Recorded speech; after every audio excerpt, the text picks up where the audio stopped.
اور لیکن یہ ہے کہ اخلاقی طور کے اوپر یہ ضرور ہے کہ جی اس قسم کا کیس مطلب ہے کہ ان کے اگینسٹ ہے اور وہ پرائم منسٹر بننے جا رہے ہیں، اور ان کے جو بیٹا ہے وہ بھی اسی کیس کو فالو کر رہا ہے، مطلب ان کے اوپر بھی یہی کیس ہے، اور وہ چیف منسٹر بننے جا رہے ہیں پاکستان کے،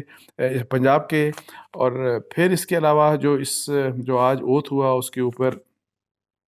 صدر مملکت نے بیماری کا بہانہ بنا کے تو وہ اوتھ ان کا نہیں لیا، جو کہ میری نظر میں جو کہ بڑی انفارچونیٹ بات ہے کہ آپ سیاست میں جب ظاہر ہے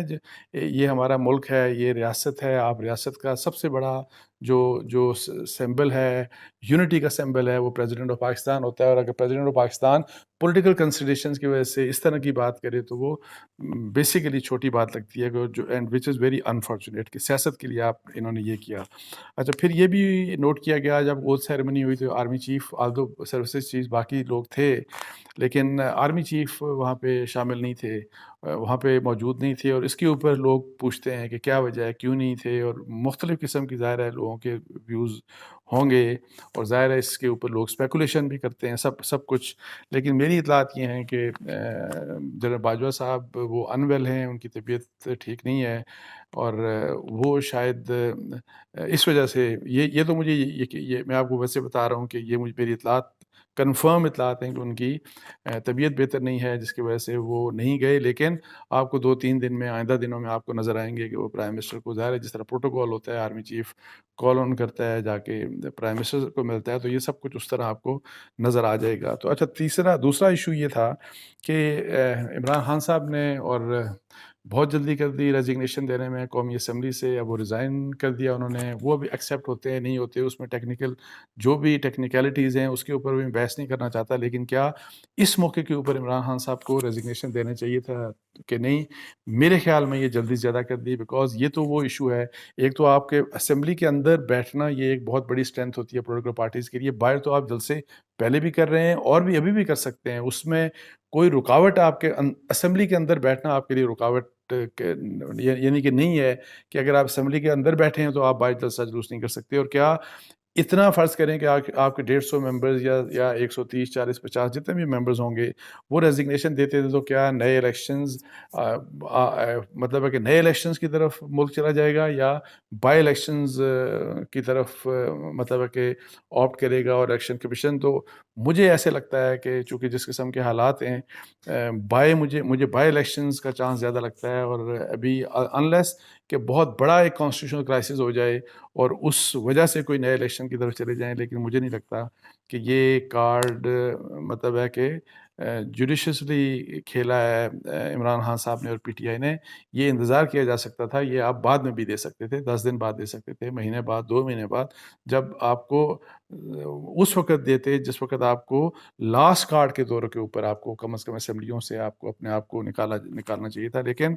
آپ نے یہ بہت جلدی کر دی۔ اور آخر میں جو چیز ظاہر ہے بڑی خطرناک ہے کہ ایک ٹرینڈز بنائے جا رہے ہیں، آرمی کے اگینسٹ ٹرینڈ بنائے جا رہے ہیں، جنرل باجوہ کے اگینسٹ ٹرینڈ بنائے جا رہے ہیں، اور جنرلی پی ٹی آئی کے جو لوگ ہیں اپیرنٹلی اور جنرلی جو پی ٹی آئی کے لوگ ہیں وہ ٹرینڈز بنا رہے ہیں، نعرے آپ کو پتہ ہے کل جس طرح کے ہجوم تھے پاکستان میں، مختلف جو ان کے لوگ نکلے پروٹیسٹ میں، انہوں نے بھی جس قسم کے نعرے لگائے، یہ بڑی خطرناک چیز ہے۔ اور میں آپ کو بتاؤں کہ عمران خان صاحب سے جب میری لاسٹ ملاقات ہوئی تھی when he was prime minister of Pakistan, تو میری اس کے اوپر جب ان سے ڈسکشن ہو رہی تھی تو انہوں نے مجھے کہا تھا کہ بالکل بھی یہ فوج کے اگینسٹ بالکل کسی قسم کی نہ میں بات میں کروں گا، اور نہ ہی ہماری پارٹی اس قسم کی کسی بھی قسم کی کوئی بات کرے گی، لیکن اور یہ میرا خیال انہوں نے ایک انٹرویو میں بھی کہا تھا، لیکن جو ابھی نظر آ رہا ہے جو سب کے سامنے دکھ رہا ہے کہ جی وہ مختلف کیمپینز جو ہیں، ٹرینڈز جو ہیں آپ کو ٹویٹر کے اوپر نظر آئیں گے، سوشل میڈیا کے اوپر چیزیں بہت پھیلائی جا رہی ہیں، واٹس ایپ کے ذریعے بہت ایسی چیزیں پھیلائی جا رہی ہیں۔ یہ بات سمجھنی چاہیے کہ پی ایم ایل این نے جب یہ کیا تھا تو اس کا پی ایم ایل این کو فائدہ نہیں ہوا تھا، پی ٹی آئی کو اس کا فائدہ کیسے ہو سکتا ہے؟ اس کا فائدہ عمران خان صاحب کو نہیں ہو سکتا، پی ٹی آئی کو اس کا فائدہ نہیں ہوگا۔ اور سب سے اہم بات یہ ہے کہ اس قسم کی کیمپین کو ظاہر ہے بوسٹ ملتا ہے انڈیا والے سوشل میڈیا میں، چونکہ انڈیا بھی بہت ایکٹیو ہے، اور پھر وہاں پہ جو اکاؤنٹس ہیں اور وہ بھی آ کے پھر اس کو فردر کرتے ہیں، اور جس سے بیسیکلی پاکستان میں آپ بتاؤں it is against the interest of Pakistan, یہ پاکستان کے مفاد کے اگینسٹ ہے۔ اگر آپ فوج کو ٹارگٹ کریں گے اور فوج پاکستان کی مطلب ان کے سیاست میں انوالومنٹ سے تو اعتراض ہے، مجھے بھی ہے، ہمیشہ رہا ہے، اور اس کے لیے ظاہر ہے آپ کو بڑے طریقے کے ساتھ تاکہ اوور آل انسٹیٹیوشن کی ساکھ کو آپ ڈیمیج نہ کریں، اس کو آپ ظاہر ہے آپ ضرور ٹارگٹ کریں سیاست میں بھی کسی انوالومنٹ کو، اور اس کو کیسے جان چھڑائی جائے اس کے لیے ایک اسٹریٹجی بھی ہونی چاہیے، اور اس کے بعد بھی ہونی چاہیے۔ لیکن اگر آپ کیمپین چلاتے ہیں فوج کے اگینسٹ اور آرمی چیف کے اگینسٹ،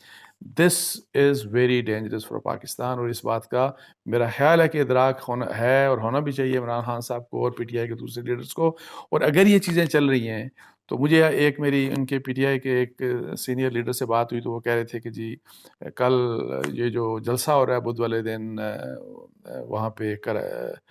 پشاور میں پی ٹی آئی کا، جو عمران خان صاحب جس جلسے سے خطاب کریں گے، وہاں پہ عمران خان صاحب اس چیز کو مطلب ہے کہ اس مسئلے کے اوپر بات کریں گے، اور وہ کنڈیم کریں گے کہ اس قسم کی جو کیمپین ہے اس میں ہم بالکل بھی پی ٹی آئی کو شامل نہیں ہونا چاہیے۔ لیکن میں یہ کہتا ہوں کہ وہ تو دو دن میں بہت، یہ جو سوشل میڈیا کی جو وار ہے اور جس قسم کی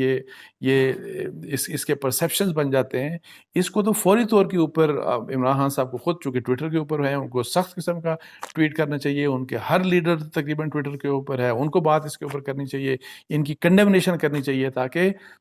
یہ کیمپین بننے سے پہلے ہی اس کو کل کر دیا جائے۔ تو یہ چیز 2-3 ایشوز تھے، میں نے کہا آپ سے میں بات کر لوں، اس کے ساتھ ہی مجھے اجازت دیجیے جی، جزاک اللہ، السلام علیکم ورحمۃ اللہ۔